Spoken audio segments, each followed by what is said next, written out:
నగరాల్లో ఆకాశాన్ని తాకే high rise towers, luxury life, gated community కలలు. కానీ ఆ కలల వెనుక దాగి ఉన్నది హై రైజ్ అవినీతి, నిబంధనల ఉల్లంఘనలు, ప్రమాదాలకు ఆహ్వానాలు.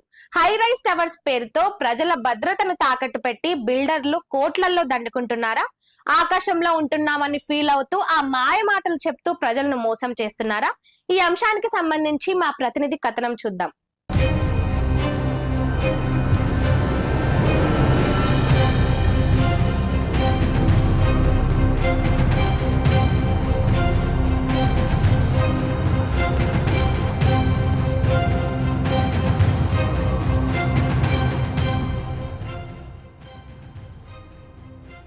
ఇది హైదరాబాద్ లేదా దేశంలోని ఏ మెట్రో నగరమైనా ఒకటే పరిస్థితి.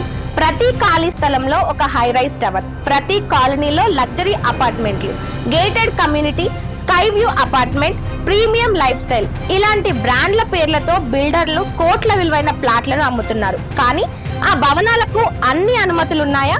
ఫైర్ సేఫ్టీ ఉందా? పార్కింగ్ నిబంధనలు పాటిస్తున్నారా? రోడ్ల వెడల్పు సరిపోతుందా?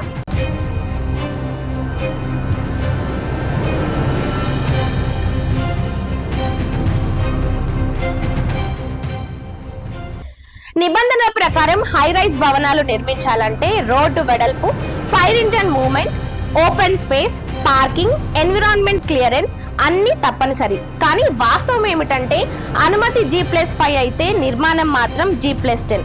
పార్కింగ్ కు కేటాయించిన సెలార్లు షాపింగ్ మాల్స్ గా మారుతున్నాయి. ఫైర్ సేఫ్టీ సర్టిఫికేట్ లేకుండానే ప్లాట్ల రిజిస్ట్రేషన్లు. అధికారుల కన్నీళ్ల ముందు డబ్బుల బలంతో అన్ని సమస్యలు మాయమవుతున్నాయన్న ఆరోపణలు వినిపిస్తున్నాయి.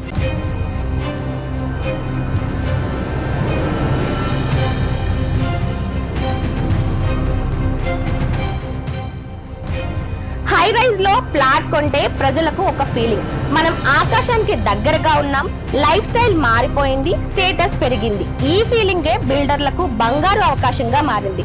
నిబంధనలు పాటించకపోయినా కాగితాల్లో మాత్రం అన్ని క్లీన్.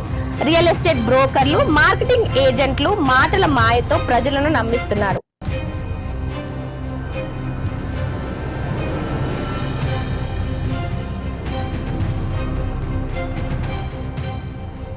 కానీ నిజం ఒక్కటే, నిబంధనలు ఉల్లంఘించి నిర్మించిన హై రైజ్ భవనాలు భూకంపాలకు, అగ్ని ప్రమాదాలకు, ఎమర్జెన్సీ ఎవాక్యుయేషన్ కు పూర్తిగా అసురక్షితం. ఒక చిన్న ప్రమాదం జరిగినా వందల కుటుంబాలు ప్రమాదంలో పడే పరిస్థితి. గతంలో జరిగిన అన్ని ప్రమాదాలు ప్రజల ప్రాణాలు తీసుకునే ఉదాహరణలే. అప్పటికీ వ్యవస్థ మారలేదు, అధికారులు కూడా మేలుకోలేదు.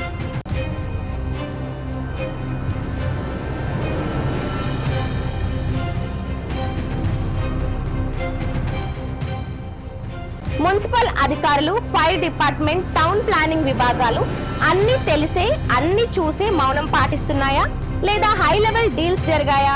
ప్రతి అక్రమ టవర్ వెనుక రాజకీయ అండ, అధికారుల మద్దతు, డబ్బుల ప్రవాహం ఉందన్న విమర్శలు వ్యక్తమవుతున్నాయి.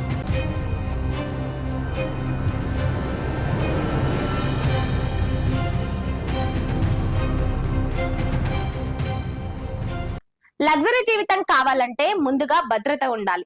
ఆకాశాన్ని తాకే భవనాలు ప్రజల ప్రాణాలను అపాయం వైపు నెట్టకూడదు.